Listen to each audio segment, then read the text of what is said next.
En un tranquilo aeródromo de Nueva Zelanda, un grupo de ingenieros se ha propuesto cambiar nuestros viejos conceptos acerca de la aviación en la Primera Guerra Mundial.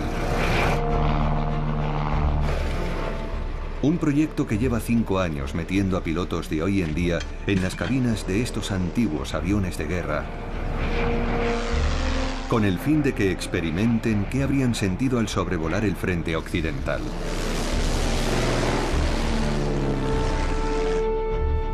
Ahora, por primera vez, han permitido el acceso de cámaras de televisión a sus talleres ultrasecretos, en los que están reconstruyendo los más relevantes cazas de la Gran Guerra basándose en los planos originales. Al ver el diseño pensaba, ¿qué avión tan interesante? Y junto al nombre había una fecha, 1915 o 1914. Aquello me impactó de verdad. Ninguno de sus antiguos pilotos ha llegado hasta nuestros días, así que este será nuestro único vínculo con los aviones que cambiaron la historia de Europa y que para miles de jóvenes supusieron la diferencia entre la vida y la muerte. Estamos recreando algo que ya no existe, utilizando los mismos materiales y los planos auténticos. Es la única manera de captar el aspecto, el sonido y el olor de aquellos aviones. Entre 1914 y 1918, un puñado de genios logró que una novedosa excentricidad se convirtiera en un arma decisiva, inventando el moderno arte de la guerra. Esta es la historia de cómo lo hicieron. Poder despegar hoy con estos aviones es como retroceder en el tiempo.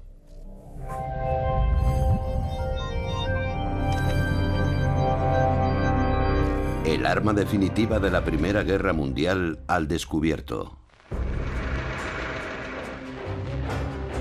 Agosto de 1914.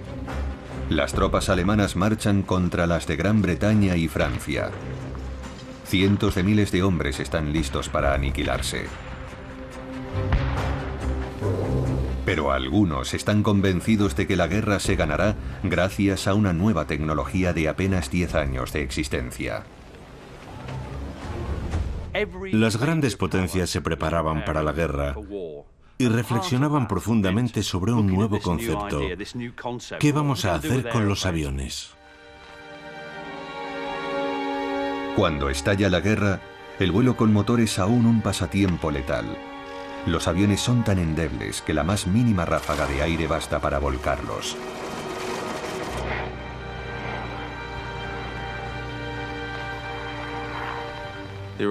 A menudo los llamaban cometas porque se los llevaba el viento. Algunos son muy difíciles de manejar. El viento les afecta mucho y tienen un rendimiento horrible en comparación con los aviones modernos. Muchos gerifaltes no quieren ni oír hablar de estas máquinas voladoras. Para algunos no son más que artefactos inútiles. Los altos mandos no estaban nada convencidos. Sabían que la aviación les podía ser útil para determinadas tareas, pero es muy difícil que algo nuevo, poco fiable y en cierto modo peligroso deje entrever en qué dirección puede progresar y beneficiar al ejército. Hasta entonces la guerra se había librado sin aviones, y así seguiría siendo. Uno de los generales más escépticos era Sir John French, que no podía ni concebir que fuesen necesarios. Eran demasiado frágiles y nunca serían relevantes en la estrategia global. Pero algunos estaban decididos a demostrar su valía. Hace más de 100 años, en 1912, se formó el Real Cuerpo Aéreo Británico. Un pequeño grupo que estaba convencido de que la superioridad militar vendría del cielo. Y no tendrían que esperar mucho para poner a prueba sus ideas. Durante los primeros días de la Gran Guerra, los ejércitos avanzan atravesando ciudades y campos abiertos. Los comandantes no pueden ver más allá de la colina que tienen delante. La caballería es lanzada como avanzadilla para conocer los movimientos del enemigo. Pero la potencia de fuego moderna convierte esta operación en un suicidio. Tras apenas una semana de combate, los denominados artilugios inútiles entran en acción. Es asombroso pensar que la gente acababa de empezar a volar y que tan solo unos años después los aviones ya estuviesen participando en una guerra. Mientras los alemanes trabajan en un avión propio, los británicos apuestan fuerte por el BE-2. Diseñado 2 años antes de que se declare la guerra, es obra del legendario diseñador Geoffrey de Havilland. Jean y su equipo han construido una réplica exacta de este avión pionero. Una copia perfecta que permite a Jean meterse en la piel de un piloto de 1914. Aquí estoy, en un BE-2C.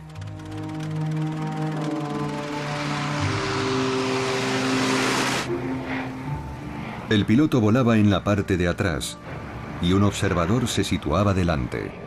Cada avión tiene su personalidad, lo que hace muy interesante pilotar estos viejos aparatos. Su velocidad máxima era de 115 kilómetros por hora. Cuando afrontaba un fuerte viento de cara se quedaba literalmente flotando. Al comenzar la guerra, los primeros BE-2C fueron empleados para la observación. No llevaban armas ni blindaje y eran lentos y frágiles. Apenas podían levantar el vuelo con 2 personas a bordo. De Havilland diseña el avión únicamente para espiar al enemigo. En los primeros días, el piloto y el observador solo iban armados con un cuaderno y una pluma. Llevaban un mapa atado a una rodilla y un cuaderno de notas en la otra. Tampoco poseen radio, así que la información es transmitida de forma bastante primitiva. En el cuaderno fijado a su rodilla anotaban lo que veían y luego sobrevolaban el cuartel más cercano y soltaban una valija con el mensaje. No había más, ni podía haberlo en aquellos primeros meses de la guerra. Estos diagramas básicos son obra del equipo de espionaje más avanzado de la historia bélica. El ejército por fin tiene un ojo en el cielo, y pronto se hace evidente lo que esto puede suponer en el campo de batalla. La artillería, el arma más mortífera, de repente se hace mucho más precisa. Todo gracias a esta nueva máquina. Adquirieron su auténtica razón de ser al cooperar con la artillería y convertirse en precoces sistemas de guiado de misiles. Gracias a la aviación, la artillería puede apuntar a objetivos concretos. Al avanzar la guerra, el papel del Real Cuerpo Aéreo fue evolucionando. Los aviones dejaron de ser los ojos de todo el ejército y se convirtieron sobre todo en los ojos de la artillería. Sin GPS ni guiado por láser, el problema consiste en cómo comunicar la localización exacta de un objetivo en un terreno tan amplio. Los aviones son equipados con una radio de código Morse. Los pilotos observan dónde impactan los proyectiles y se lo comunican a la artillería, que procede a reajustar los cañones. El proceso continúa hasta que el objetivo es destruido. Cuando por fin se alcanzaba el objetivo, se daba la señal de adelante. Todas las baterías disparaban a la vez y entonces empezaba el caos y la destrucción. Unos cuantos meses después del comienzo de la guerra, los dos bandos se atrincheran y el conflicto alcanza un punto muerto. Las trincheras y los parapetos se extienden desde Suiza hasta el Mar del Norte. Este estancamiento también supone cambios para el Real Cuerpo Aéreo. Van a necesitar aviones más rápidos y manejables, porque estas nuevas defensas están dotadas de miles de soldados, todos bien armados y mirando al cielo.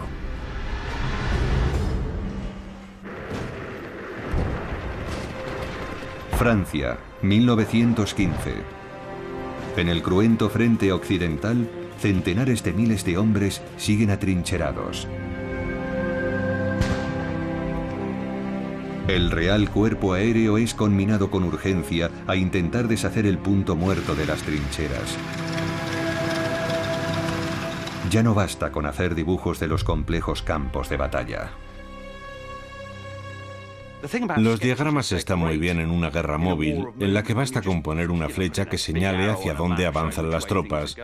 Pero con las trincheras todo cambia. Entonces lo que deseas saber es dónde están exactamente. Un nuevo tipo de guerra que por primera vez implica un campo de batalla estático. Una paralización total. Ambos bandos excavan y fortifican nidos de ametralladoras, establecen líneas de comunicación permanentes y tienden marañas de alambre de espino. Delinear con precisión el mapa del campo de batalla para conocer hasta el último peligro oculto se convierte en una tarea crucial.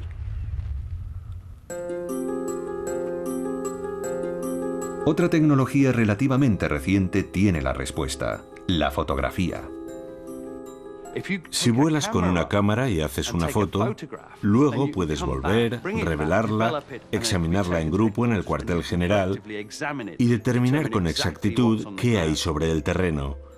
Puedes ver dónde están las ametralladoras, dónde están las trincheras de comunicación, los refugios subterráneos, los centros de mando y los cuarteles. Para el Real Cuerpo Aéreo, esto supone pasar más tiempo sobre las trincheras enemigas para obtener imágenes más precisas, lo que añade aún más riesgo a un trabajo ya peligroso.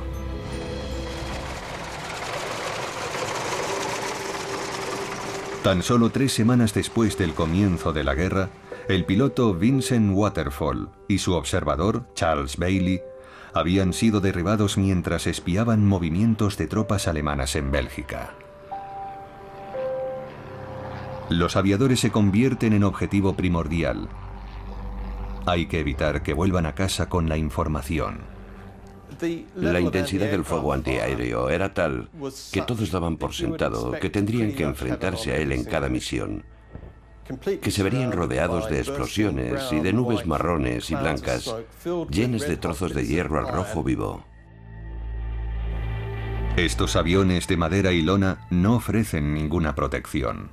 Tenían que ser muy valientes, ya que tan solo iban protegidos por un asiento de mimbre y tela y por un fuselaje que se podía atravesar con un palo afilado.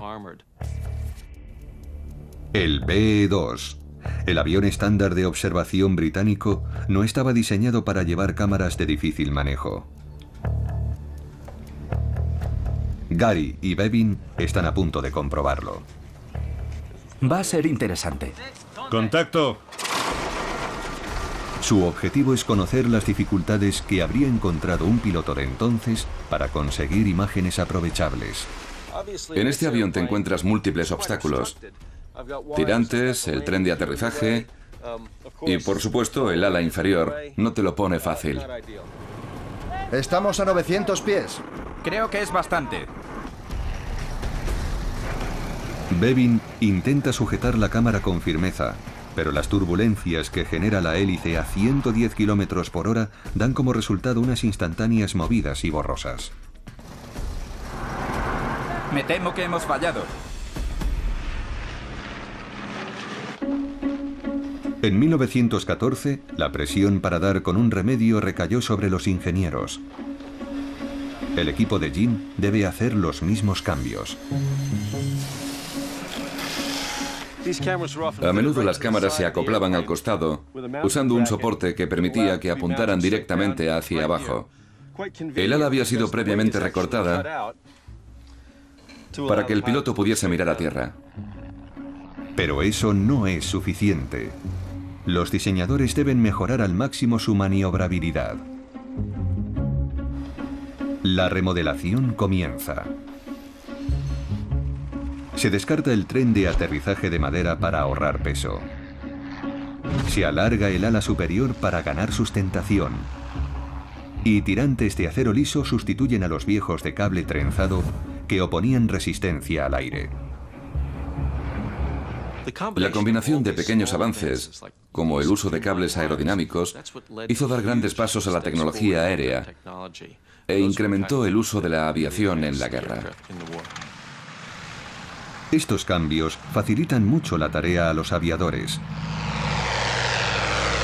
Pero hay algo que deben resolver los propios pilotos.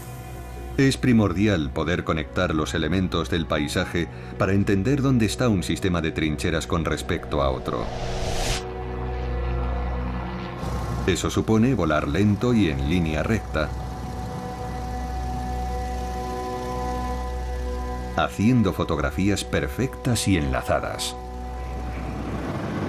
Vale, lo tenemos. ¡A casa!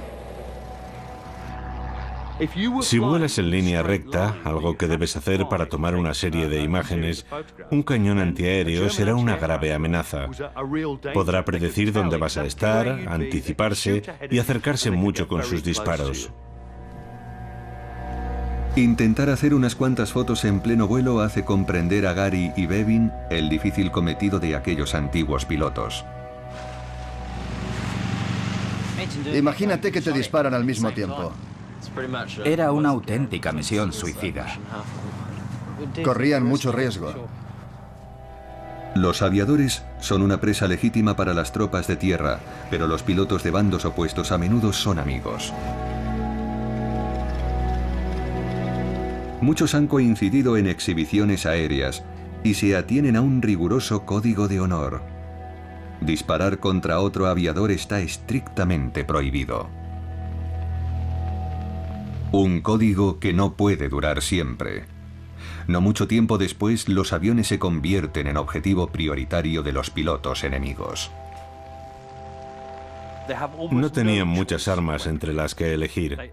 Volaban con las que estuvieran disponibles, y la que normalmente tenían más a mano era este revólver. Ahora bien, el oficial británico medio no podría darle con él ni a la puerta de un granero a más de 20 metros, ya que su retroceso era muy fuerte. Pero el ejército británico posee también el rifle Lee Enfield, un arma magnífica y precisa. El problema viene cuando hay que llevarlo en la cabina. El equipo de Jean va a intentar acertarle a un objetivo móvil desde estas inestables plataformas. Vamos a usar estos rifles láser, así que va a ser mucho menos peligroso que en la guerra. Ya sabéis cuánto valen estos aviones. Los rifles láser tienen 5 disparos por cargador, igual que el fusil Lee Enfield. Cada tirador lleva sujetos unos sensores que le permitirán saber si ha sido alcanzado. Con apenas 18 años, Bevin y Josh tienen la misma edad que muchos de los jóvenes pilotos de la Gran Guerra. Pero están en las seguras manos de John y Jean, pilotos veteranos con miles de horas de vuelo. En la Primera Guerra Mundial, a algunos pilotos se les hacía despegar tras solo 6 horas de adiestramiento.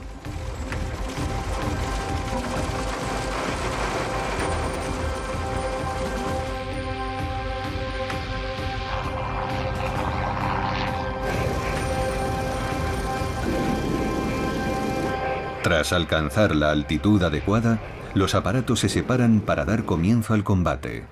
Realizarán 3 pasadas y cualquier impacto directo quedará registrado en los sensores. Desde el primer momento, el aceite del motor cubre el objetivo de la cámara y las gafas protectoras de Bevin.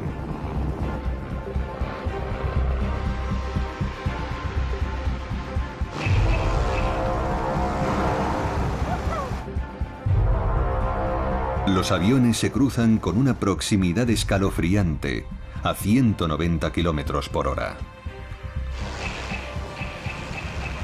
¿Le hemos dado? La hélice, los tirantes y las columnas de las alas complican el trabajo a los tiradores.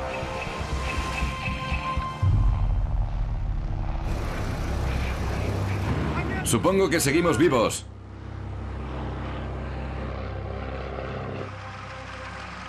¡Qué difícil es! El aceite se te mete en las gafas y no ves nada. Además están la hélice, los cables y las columnas. Es casi imposible. Volamos mucho con estos aparatos y hacemos exhibiciones, pero no os hacéis una idea de lo difícil que es llevar a cabo una misión específica como esta. Los dos tiradores han intercambiado 30 disparos, pero ni uno solo ha alcanzado su objetivo. ¿A quién se le ocurrió ponerse esto? Hace 100 años, los resultados eran a menudo muy semejantes, algo que solo nos pueden contar los que ya no están entre nosotros. El arma que se le entregaba al personal del Real Cuerpo Aéreo por aquel entonces era un rifle. Si veías un avión enemigo, cogías el rifle y lo utilizabas lo mejor que podías, con mucho cuidado de no dispararle a los mandos de tu avión. Nos encontramos con un alemán más o menos a nuestra altitud. Subí la mirilla e hice 6 disparos apuntando bien. Me sentí fatal, porque parecía que ni me había acercado. Debíamos estar a kilómetros, seguro.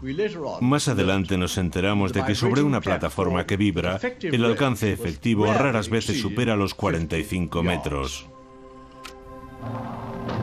Se hace evidente que solo existe un arma eficaz para alcanzar a un avión en pleno vuelo. La misma utilizada para masacrar a miles de soldados en el frente occidental.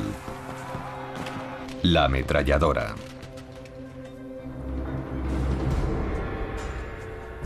Un arma que ha convertido la guerra en un matadero industrial, como la Vickers o la Lewis, capaces de disparar a una cadencia de 500 proyectiles por minuto. Controlar las ametralladoras en el aire plantea un problema nuevo a ingenieros y mecánicos. ¿Cómo instalar estas pesadas y enérgicas armas en una frágil aeronave? Los BE-2 nos permiten observar la progresión. El BE-2C no portaba ningún arma en absoluto. El siguiente paso fue el BE-2F, en el que ya se montaba una ametralladora Lewis sobre soportes rotatorios con la que podías disparar, pero con mucho cuidado para no darle a tu propio avión. Había un ángulo de disparo muy estrecho hacia adelante y tal vez hacia atrás, algo que te limitaba mucho. Pronto queda claro que la mejor manera de usar una ametralladora en el aire es convertir en un arma todo el avión. La mejor opción era fijar el arma y apuntar con el avión.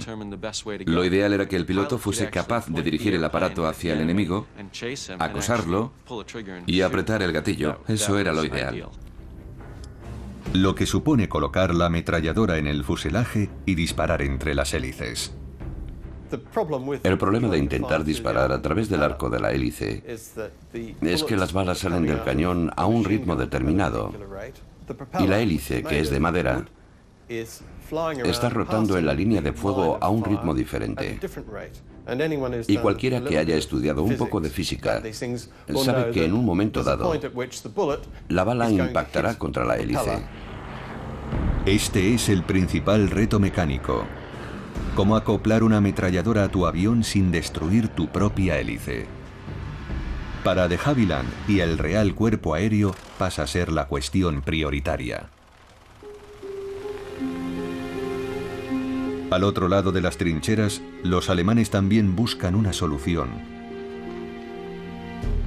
Uno de sus equipos está encabezado por un joven de tan solo 24 años, cuyo nombre pasará a ser sinónimo de la aviación de la Primera Guerra Mundial. Anthony Fokker. Los diseños de este expiloto de exhibición proporcionarán a los alemanes más de 700 aviones en el transcurso de la guerra. Pero todo podría haber sido muy diferente. Fokker era holandés y por tanto neutral. Antes de la guerra había ofrecido sus servicios al ejército británico, pero este le había rechazado. Cuando uno ve lo que logró para los alemanes, piensa, ojalá hubiera trabajado para nosotros, porque está claro que se le daba muy bien formar un grupo experto de diseñadores y que era muy eficiente. Su trabajo cambiará el curso de la guerra y provocará la muerte de miles de aliados.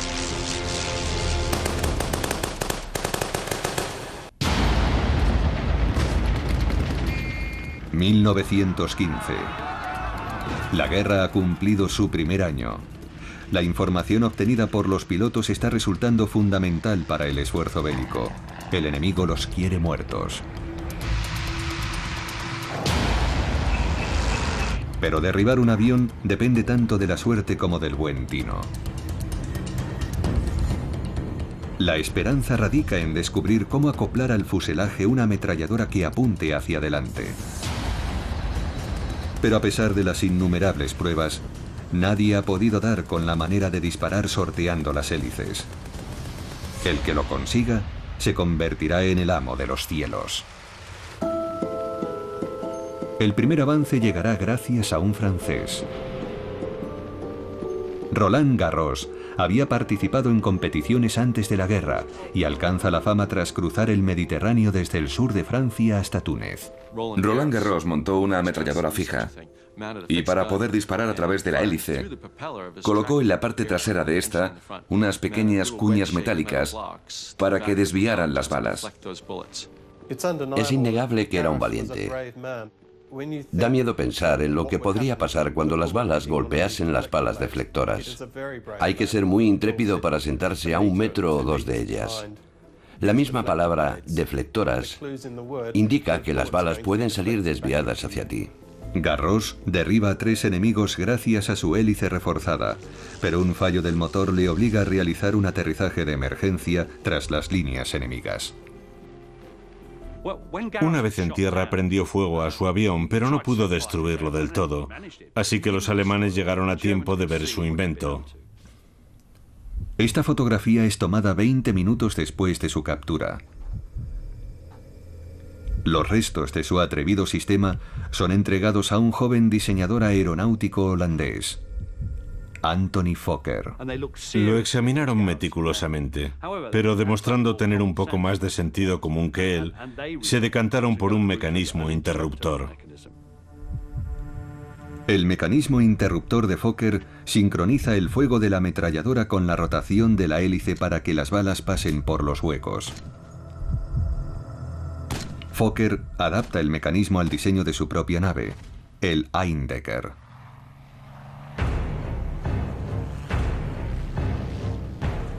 El Eindecker no es un aparato impresionante. Su velocidad máxima solo alcanza los 140 km por hora y su autonomía no supera la hora y media.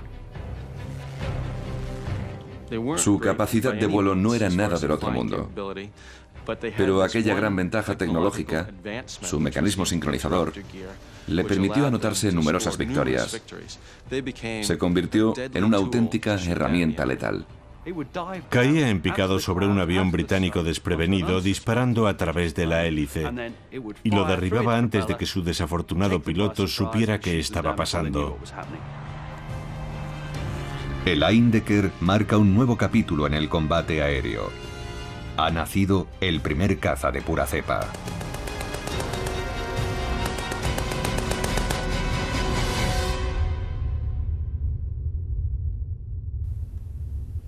...82 aparatos aliados son abatidos en los meses posteriores a la introducción del nuevo avión... ...y 74 personas pierden la vida. Este periodo es conocido como el azote de Fokker.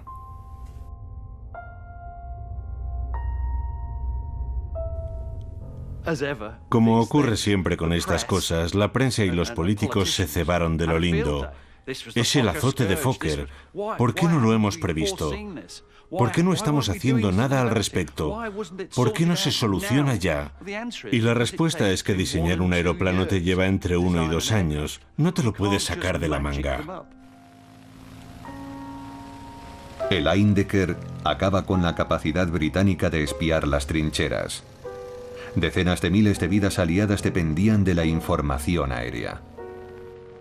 Para el soldado de las trincheras, el Real Cuerpo Aéreo era literalmente un regalo del cielo, porque sin ellos la artillería alemana y sus ametralladoras los masacrarían en cuanto asomasen la cabeza. Era así de simple. Los aliados saben que si no dan con una solución, perderán la guerra aérea. Pero nadie sabe cómo hacer frente al mecanismo sincronizador de Fokker. Así que se ven obligados a recurrir a viejos diseños de preguerra. Este aeroplano es bastante diferente, pero lo más llamativo es que el motor está en la parte de atrás. Este extraño diseño es conocido como el empujador, ya que el motor literalmente empuja al avión.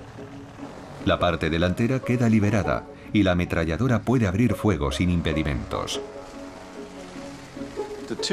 Las dos ametralladoras iban montadas delante y podían disparar directamente hacia el frente, en la dirección del avión, sin preocuparse de la hélice ni recurrir a mecanismos sincronizadores.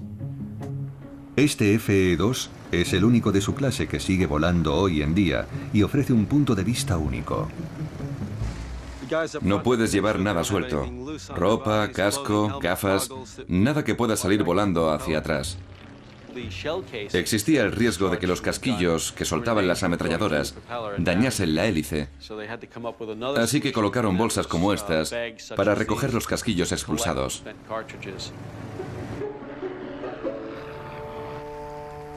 En enero de 1916, 6 meses después del comienzo del azote de Fokker, se presenta el empujador en el frente occidental. El impacto es casi inmediato y la guerra aérea comienza a decantarse hacia el bando aliado. El empujador llega justo a tiempo. Las tropas han empezado a concentrarse para un nuevo y gigantesco ataque junto al río Somme.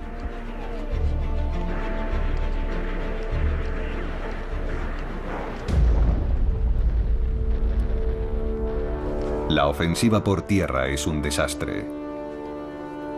Pero podría haber sido mucho peor sin el dominio aéreo del empujador aliado. Durante los 2 o 3 primeros meses, los británicos controlaron el campo de batalla, lo que les otorgó libertad total para fotografiar y orientar a la artillería, algo muy negativo para los alemanes, que sufrieron mucho más de lo esperado. Sin duda, el control del aire importaba mucho y afectaba a los que estaban en tierra. El apoyo aéreo es aún más crucial durante la segunda fase de la batalla del Somme.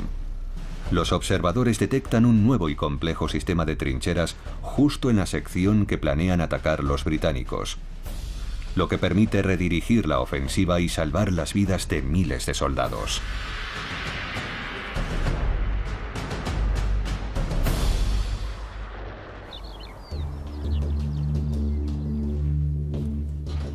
Pero los alemanes trabajan en una nueva arma secreta. Un diseño aeronáutico que está a punto de arrebatar a los pilotos aliados la supremacía del Somme. Cuentan que al diseñador se le ocurrió la idea de este fuselaje al ver a unos peces nadando en una pecera. Diseñado a partir de cero e introducido en el frente 2 meses después, el Albatros es la aeronave más avanzada jamás construida. Construir una réplica exacta permite descubrir hasta dónde fueron capaces de llegar los alemanes para lograr la más mínima mejora en rendimiento e incluso detalles como la cantidad de untura utilizada para impermeabilizar las alas. Cosas como estas se descubren construyendo el propio avión, como por ejemplo que el ahorro de peso es considerable. Nos encanta descubrir estos avances tecnológicos que solo puedes conocer si fabricas de verdad uno de estos aviones. El elemento clave eran las 2 ametralladoras, que lo convertían en el aparato volador con más potencia de fuego que surcaba el cielo. Una potencia de fuego que crea un nuevo tipo de combate aéreo. Los alemanes forman los primeros escuadrones de combate y los Albatros empiezan a cazar en bandadas. Los motores también evolucionan y ambos bandos desarrollan aviones más potentes, capaces de portar una pesada carga explosiva. Tan solo 12 años después del primer vuelo con motor, ya están definidos todos los rasgos de la guerra aérea moderna.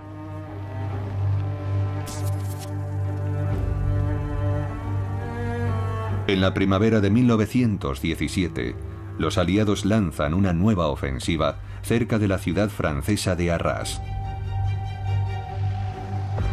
Pero los alemanes comienzan imponiendo su supremacía aérea. El empujador británico no es rival para el Albatros. Sin datos llegados desde las alturas, las tropas de tierra se arriesgan a otra matanza. El ejército británico decide anegar el frente con una cantidad descomunal de aviones, 25 escuadrones, 365 aparatos en total. Los alemanes tan solo cuentan con 10 escuadrones, pero tienen el Albatros. Los pilotos británicos continúan con sus misiones, accediendo a las peticiones de las tropas y la artillería, y sufren las bajas según vienen. Es casi un suicidio. Despegan sabiendo que si tropiezan con el enemigo serán derribados. Eran conscientes de que estaban allí arriba por el bien de otros. Comprendían que su papel era morir por su país. Y siguieron haciéndolo. Es una forma de sacrificio que a mí me emociona y me inspira. Prestando apoyo a las tropas de tierra, los británicos pierden 2/3 de su aviación. El Real Cuerpo Aéreo tiene su propio nombre para la catástrofe: Abril Sangriento. Sin embargo, la Fuerza Aérea Británica consigue transmitir valiosos datos. Cuando las tropas aliadas saltan de las trincheras apenas encuentran oposición. El reconocimiento aéreo ha hecho posible que los cañones alemanes sean aniquilados. La información del Real Cuerpo Aéreo ha funcionado. Y aunque sus bajas han sido estrepitosas, ya nadie duda de la importancia del poder aéreo. El Real Cuerpo Aéreo debe cumplir su misión trascendental.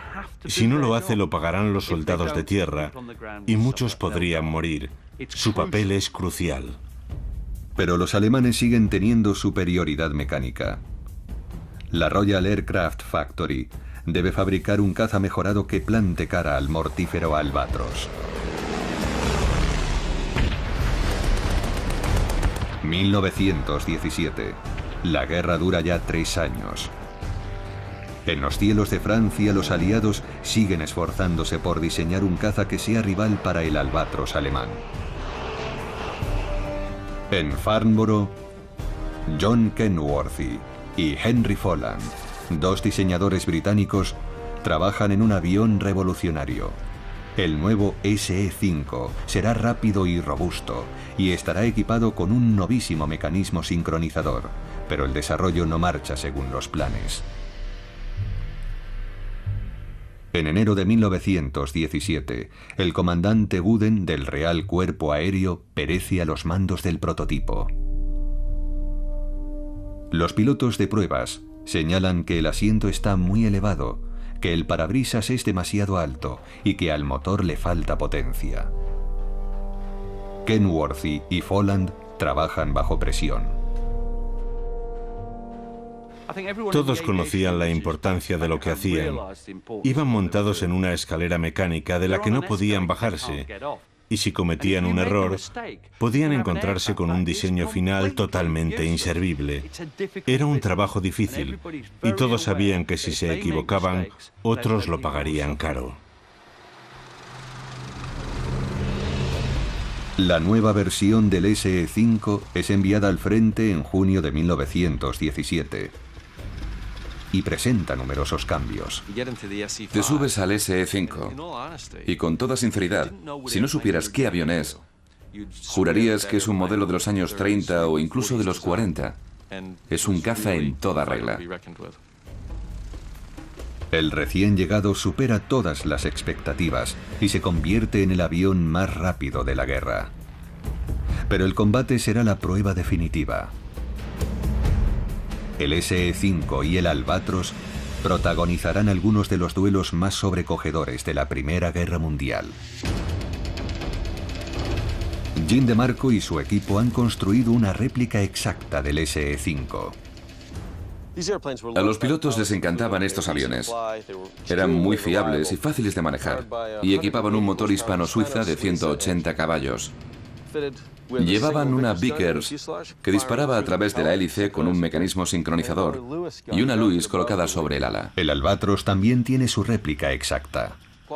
Lleva un fuselaje de contrachapado con muy pocas piezas metálicas, bastante fácil de fabricar.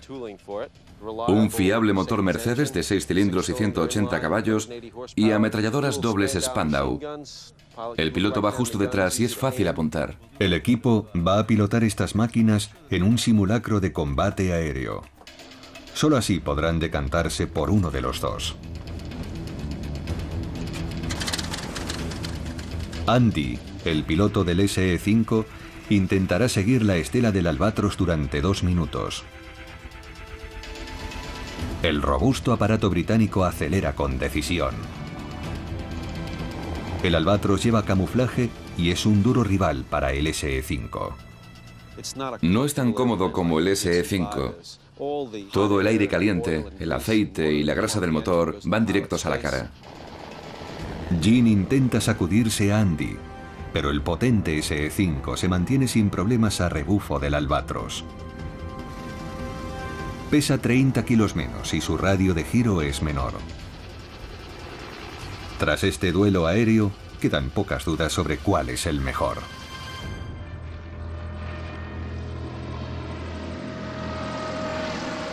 No tenía ninguna opción, no aguantaba tu ritmo. Podías virar mucho mejor que yo. El SE-5 es tan veloz como el Albatros, pero es más maniobrable, más fácil de pilotar. Los británicos no se conforman con el superlativo SE-5. Y en junio de 1917, el Sopwith Camel, más pequeño pero bien armado con 2 potentes ametralladoras sincronizadas, llega al frente. Por fin los británicos tienen 2 cazas mejores que el Albatros. Y la balanza de la guerra comienza a inclinarse hacia el lado aliado. Gracias a estas reproducciones fidedignas, que en ocasiones son auténticos originales, podemos remontarnos en el tiempo y comparar algunas de estas leyendas sobre las que todos hemos leído. Y el disponer del propio avión nos permite hacer esas comparaciones de una manera más justa. Pero no fue solo una cuestión de diseñadores. Los aliados habían transformado la construcción aeronáutica en una gran industria, llegando a un nivel de producción que los alemanes no pudieron alcanzar.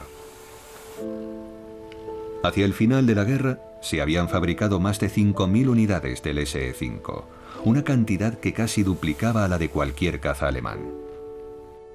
En mi opinión, el ejército británico y las fuerzas armadas británicas ganaron la guerra porque podían producir y fabricar más que nadie, y su capacidad logística no tenía parangón. Podían perder una escuadrilla entera, pero a la mañana siguiente, otros 6 aparatos nuevos estarían esperando en el aeródromo.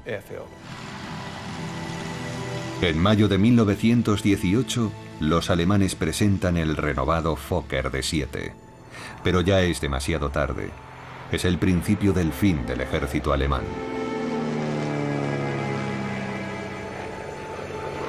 En apenas 4 años el poder aéreo había llegado y nada volvería a ser igual. Asombra pensar que, en un principio, Gran Bretaña llevó a Francia unos 40 o 50 aviones más o menos, y que en el momento del armisticio, la Royal Air Force contaba con 22.600 aparatos. En este aeródromo de Nueva Zelanda, Jean y su equipo están desvelando algunos de los secretos que desencadenaron este extraordinario éxito. Cómo cambió la historia a manos de un puñado de humildes ingenieros y cómo cada pequeño avance proporcionaba un poder crucial a las naciones en guerra. Nuestra mayor satisfacción es poder compartir estos aparatos y dar a conocer su historia para que todo el mundo pueda verlos y oírlos. Es algo único. Estas máquinas extraordinarias transformaron el campo de batalla en tan solo 4 años. La guerra jamás volvería a ser igual.